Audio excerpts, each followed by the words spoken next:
అందరికీ నమస్తే, నేను మీ Pavan. Welcome to our channel. మైలవరంలో మాజీ మంత్రి ఇంట్లో శుభకరానికి వెళ్ళిన వైసీపీ నాయకులు పిల్ల సైకోలు చేస్తున్న పనులు చూడండి ఒకసారి. మనతో పాటు ఈ విషయాన్ని చర్చించడానికి కృష్ణ గారు ఉన్నారు. నమస్తే అండి. ఒకసారి ఈ వైసీపీ నాయకుల పరిస్థితి ఏంటండి? సో వీళ్ళు చేసిన వికృత చేష్టల గురించి మన నారా లోకేష్ గారు కూడా ట్వీట్ చేయడం జరిగింది. అసలు ట్విట్టర్లో ఆయన ఏమని పోస్ట్ చేస్తారో ఒకసారి మనం చూసుకుంటే, అబ్బాయి వాళ్ళు ఏం మారలేదు, వాళ్ళు ఏమి మారరు కూడా.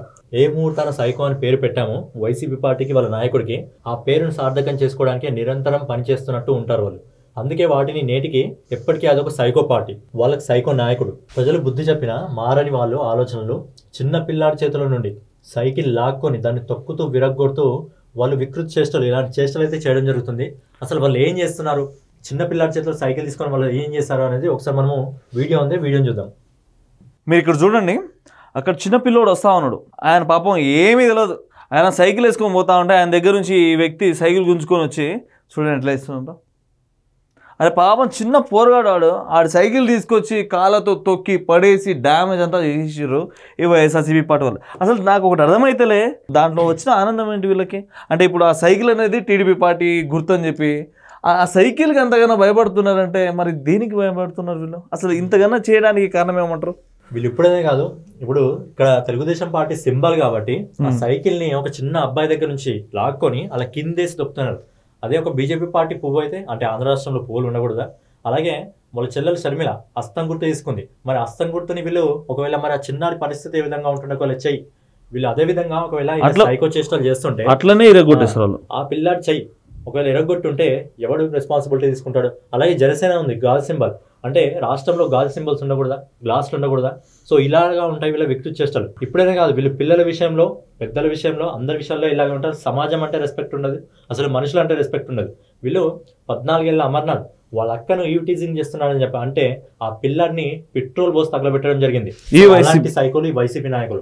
నిజానికి మనం మాట్లాడుకుంటే గంజాయి తాగి రోడ్ల మీద ఫైట్లు చేసేటోళ్ళు ఉంటారు చూడు, వాళ్ళందరూ ఎవరో కాదు, ఈ వైసీపీ నాయకులే. అలా చిన్న పోరాడి దగ్గర సైకిల్ లాక్కొని దాన్ని కొట్టి టైర్లు మొత్తం ఖరాబ్ చేసేసి మళ్ళీ ఆ సైకిల్ వచ్చిన పోరాడికి ఆ సైకిల్ ఎత్తలే ఎట్లా కుడుతున్నా ఆ పోరగాడిని పక్కన నెట్టేస్తా ఉన్నారు.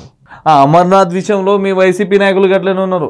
ఈ చిన్న పోరగాల విషయంలో మీ వైసీపీ నాయకులు గట్లనే ఉన్నారు. ఇంకెందుకురా మీరు మారరా? ఇంక మీ జగనన్న ఎలానో మారడు, మరి మీరు కూడా మారదా? అరే ఏ రోజు గిట్లనే సైకిల్ లెక్క రోడ్ల మడ తిరుక్కుంటా, గంజాలు లాక్కుంటా, వాళ్ళని వీళ్ళని కొట్టుకుంటా ఇవన్నీ చేసుకుంటా పోతారు ఈ వైసీపీ నాయకులు. వీళ్ళ సైకో శాతలు అనేది ఇప్పటి నుంచి కాదు. వీళ్ళ నాయకుడు జగన్మోహన్ రెడ్డి గారు సిద్ధం సభ పెట్టినప్పుడు ఆ సిద్ధం సభలో పవన్ కళ్యాణ్ గారిది, బాబు గారిది ఒక బొమ్మలాగా ఏర్పాటు చేయడం జరిగింది. అక్కడ కూడా వీళ్ళ సైకో శాతలు చూపించడం జరిగింది, ఆ బొమ్మలను కొట్టడం జరిగింది వీళ్ళతో. అంటే వీళ్ళకు ఎంత పగుంది కూటమి పైన అనేది ఇక్కడ తెలుస్తుంది. అలాగే చిన్న బాబు చేతిలో సైకిల్ లాక్కొని అక్కడ విరగొడుతుంటే ఆ బాబుకి ఏం తెలుస్తుంది పాపం? అసలు నేను ఏం తప్పు చేశాను, ఎందుకు నా సైకిల్ తీసుకుని కింద వేసుకొని కొడుతున్నానని చెప్పి ఆ పిల్లాడి మానసిక పరిస్థితి చెడిపోతే ఎవరు రెస్పాన్సిబిలిటీ తీసుకుంటాడు? ఆ పిల్లాడికి దాంట్లో గాయపడితే ఎవరు రెస్పాన్సిబిలిటీ తీసుకుంటాడు? దీని మీద మాత్రం ఖచ్చితంగా వంగలపూడి అనిత గారు ఖచ్చితంగా చర్యలు తీసుకోవాలి. ఏపీ పోలీస్ మాత్రం ఖచ్చితంగా తీసుకోవాలి. చిన్న పోరగాల దగ్గర సైకిల్ లాక్కొని రోడ్ల మీద కొట్టుకుంటా ఇట్లాంటివి చేస్తే ఇట్లాంటి అందరినీ జైలు వేసి సితక వాదాల. మరి రేపటి రోజున సరే అక్కడ చిన్న పోరగాలు ఉన్నాడు గిట్టని చెప్పి అనుకుందాం, అదే ప్లేస్లో ఒక అమ్మాయి వచ్చి ఉంటే ఆ సైకిల్ లాక్కొని ఆ అమ్మాయి సైకిల్ కూడా గట్లనే చేస్తుండే కదా ఈ వైసీపీ నాయకులు.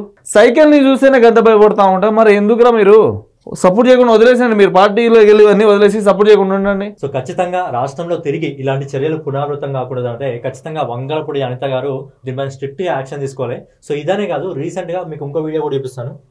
ఈ విషయం మనందరికీ తెలిసిందే. ఈ ముగ్గురు రాంగ్ రూట్లో వస్తా అంటే చిరంజీవి అనే కానిస్టేబుల్ అడ్డుపడ్డాడు.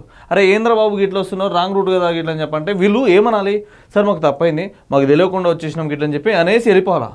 ఎవరునో మా వెనకాల ఎవరున్నో తెలుసా, మేమేంటో చూపిస్తాం గిట్లని చెప్పి ఈ ముగ్గురు ఆ చిరంజీవి అనే కానిస్టేబుల్ని వార్నింగ్ ఇచ్చారు. సరే అదంతా వదిలేస్తే ఇంకా నెంబర్ ప్లేట్లు అన్నీ ఉంటాయి, ట్రై చేసిర్రు, ముగ్గురు దొరికిర్రు. ఇంకా ఆ రోజు జరిగింది అందరికీ తెలుసు, తెలుగు రాష్ట్రాలు అందరూ చూసేసారు, కుక్కని కొట్టినట్టు కొట్టిరు. వీళ్ళు ఆ రోజు గంజాయి మత్తులో ఏది పడుతుంది మాట్లాడేసారు, అది పక్కన పెట్టేస్తే ఆ మత్తు దిగిపోయాక వీళ్ళని మత్తు వచ్చేలా వీళ్ళు కొట్టారు పోలీసులు. దీన్ని వైఎస్ఆర్సీపీ పార్టీ వాళ్ళు దళితులని రోడ్డు మీద కూర్చోబెట్టి ఇలా కొట్టొచ్చా ఇట్లని చెప్పి దళిత కార్డు వాడుకొని మళ్ళీ రాజకీయం చేస్తా ఉన్నారు ఈ వైసీపీ నాయకులు. అమ్మ వంగలపూడి అనిత గారు దీని మీద ఖచ్చితంగా మీరు రియాక్ట్ అవ్వాలి. ఏపీ పోలీసు అయితే ఖచ్చితంగా రియాక్ట్ అవ్వాలి. ఇలాంటి పోస్టులు పెట్టే వైసీపీ నాయకులకు కూడా మీరు చర్యలు తీసుకోవాలా. వీళ్ళు మంచి చేసినా తప్పే అంటారు, చెడు చేసినోడిని తప్పు చేసినవరా అని చెప్పి అన్నా కూడా కరెక్టే అంటారు ఈ వైఎస్ఆర్సీపీ పార్టీ వల్ల అంటేనే అంత. సో ఈ వైసీపీ నాయకుల పిల్ల చేష్ట అనేది ఇదే విధంగా ఉండడం జరుగుతుంది. వీళ్ళు పిల్లలు వచ్చినా ఇదే విధంగా ప్రవర్తించడం జరుగుతుంది, పెట్రోల్ పోసి తగలబెట్టడం జరుగుతుంది. ఎవరైనా పిల్లలు సైకిల్ వేసుకొని పోతుంటే సైకిల్ మీద వాళ్ళ ప్రతాపం చూపించడం జరుగుతుంది. సో ఈ విధంగా వైసీపీలు అంటే వాళ్ళ పిల్ల చేష్టలతో వాళ్ళ సైకో శాతలతో ఇలా ఆంధ్రప్రదేశ్ ప్రజల్ని భయపెట్టడం జరుగుతుంది. సో దీనిపైన ఖచ్చితంగా వంగలపూడి అనిత గారు, పోలీస్ డిపార్ట్మెంట్ ఖచ్చితంగా ఇలాంటి వాళ్ళపైన స్ట్రిక్ట్ యాక్షన్ తీసుకుంటే నెక్స్ట్ టైం ఇలాంటివి రిపీట్ కాకుండా ఉంటాయి. మళ్ళీ మనం ఇంకో ముచ్చట మాట్లాడుకోవాలంటే చిన్న పోరగాడి సైకిల్ మొత్తం ఎరగొట్టేశారు కదా, దానికి మళ్ళీ ఈ టీడీపీ కార్యకర్తలు కానీ టీడీపీ లీడర్స్ కొత్త సైకిల్ ఇప్పించారు. కానీ ఆ పోరగాడికి ఏం తెలుసు పాపం, అరే రోడ్డు మీద నుంచి వస్తా ఉన్నారు, వీళ్ళు పెళ్లికి పోయిన వాళ్ళు పెళ్లి భోజనం తినేసి సపోర్ట్ చేయకుండా వచ్చాలా, అడిగి పోయి వాళ్ళ జెండాలు ఊపుతా ఉన్నారు, సీఎం అని అరుస్తా ఉన్నారు. అరే దేనికి సీఎం? మీరు అధికారంలో ఉన్నప్పుడేమో ప్రజల్ని ఇబ్బందులు పెట్టుకుంటా వచ్చిర్రు, ఇప్పుడు అధికారంలోకి వెళ్ళి మిమ్మల్ని అందరినీ దింపేస్తే మళ్ళీ సీఎం అని చెప్పి ఎట్లా అరుస్తున్నారు మీరు? ఈ వైసీపీ నాయకులు శుభకార్యానికి వెళ్ళినప్పుడు ఎట్లుండాలి, అక్కడ తిన్నామా సపోర్ట్ చేయకుండా వచ్చేసిన మాకు ఇట్లా అని చెప్పి ఉండాలా. కానీ ఈ వైఎస్ఆర్సీపీ పార్టీ వాళ్ళని చూసారంటే నాకు ఒకటి తేడా కొడుతుంది. వైసీపీ ప్రభుత్వం అధికారం ఉన్నప్పుడు పిచ్చి బ్రాండ్లన్నీ రోడ్డు మీదకి వదిలేసింది. ఈ పిచ్చి బ్రాండ్లన్నీ వైఎస్ఆర్సీపీ పార్టీ వాళ్ళందరికీ ఇచ్చేసి పిచ్చిగా చేస్తూ ఉన్నారు, సైకో లెక్క ప్రవహిస్తూ ఉన్నారు. సో నేను ఇచ్చిన ఇన్ఫర్మేషన్ మీకు ఎట్లా అనిపించిందో కిందికి వచ్చి కామెంట్ చేయండి. సబ్స్క్రైబ్ చేయడం మాత్రం అసలు మర్చిపోకండి. ఇలాంటి వీడియో మరిన్ని వస్తాయి. Thank you.